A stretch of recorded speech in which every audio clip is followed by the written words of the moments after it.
Il-Mulej ma'kom. Qari mill-Evanġelju skont San Ġwan. Dak iż-żmien ħafna mill-Lut li kienu ġew għand Marija oħt Lażru u raw dak li għamel Ġesu emmnu fih. Imma xi wħud minnhom marru għand il-Fariżej u qalulhom x'kien għamel Ġesu.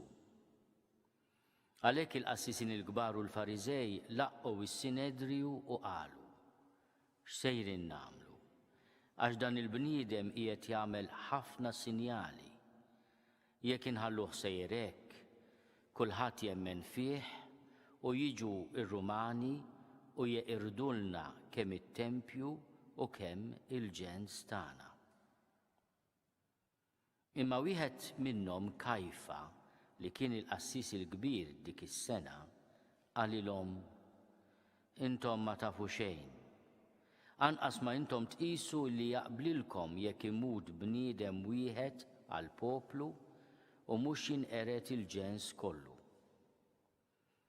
Issa dan ma qalux minn moħħu, imma billi dik is-sena inserta kien il-qassis il-kbir, huwa kien imnebbaħ u ħabbar li Ġesu kellu jmut għall-ġens tiegħu. U mhux għall-ġens tiegħu biss, imma wkoll biex jiġbor ġemgħa waħda l-ulied ta' Alla li kienu imxerdin. Minn dakinhar il-quddiem bdew jiftehmu bejniethom biex joqtluh. Ġesu m'għaddix aktar bid-der f'nofs il-lut, imma telaq minn hemm lejn il-kampanja qrib id-deżert f'belt jisimha Efraim u qagħad hemmhekk mad-dixxipli tiegħu. Kien wasal l-għid tal-lut u ħafna nies mill-kampanja telgħu Ġerusalemm qabel l-għid għar-riti tal-purifikazzjoni. Huma fitxew lil Ġesu u bdew jgħidu bejniethom fit-tempju: intom x'taħsbu? Tgħid jitlaq għall-festa? Il-kelma tal-Mulej. Nitnatfu minnu. Il-qari tal-profezija llum mill-Profeta Eżekjel titkellem ukoll dwar l-għaqda fil-poplu li kien ilu ħafna mifrut. Jiena tinsalvhom mid-dnubiet li firduhom minni. Jiena nsaffihom. Huma jkunu għalija l-poplu tiegħi u jiena nkun għalihom Alla tagħhom. Din hija l-ewwel rikonċiljazzjoni ta' kull wieħed u waħda minna ma' Alla.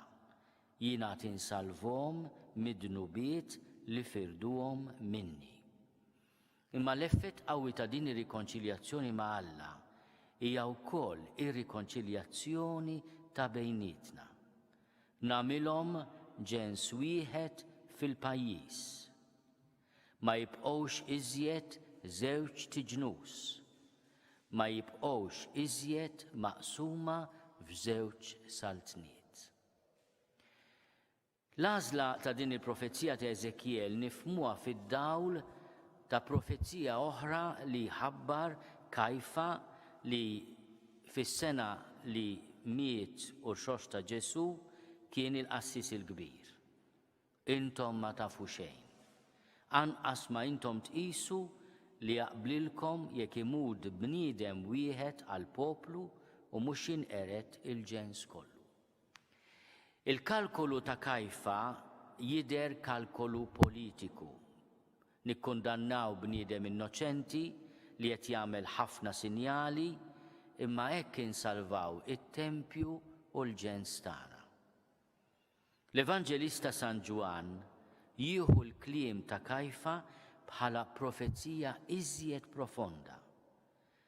U jgħid hekk fil-kumment tiegħu: Kajfa dan ma qalux minn moħħu, imma billi dik is-sena nserta kien il-qassis il-kbir huwa kien imnebbaħ u ħabbar li Ġesu kellu jmut għall-ġens tiegħu u mhux għall-ġens tiegħu biss, imma wkoll biex jiġbor ġemgħa waħda l-ulied ta' Alla li kienu mxerdin. Hawnhekk isseħħ ukoll il-profezija ta' Eżekjel. Il-mewt ta' Ġesu tirrikonċiljana ma' Alla imma tirrikonċiljana wkoll bejnietna. Il-mistoqsija li l-koll nagħmlu llum lejliet il-ġimgħa mqazza għax illejla nibdew il-ġimgħa mqazza b'ħatt il-palm hija d-domanda li għamlu il-lut ta' żmien Ġesu. Intom x'taħsbu? Tgħid jitla għall-festa? Ir-risposta noħduha aħna u nilqgħuh dieħel Ġerusalemm propju f'ħatt il-palm.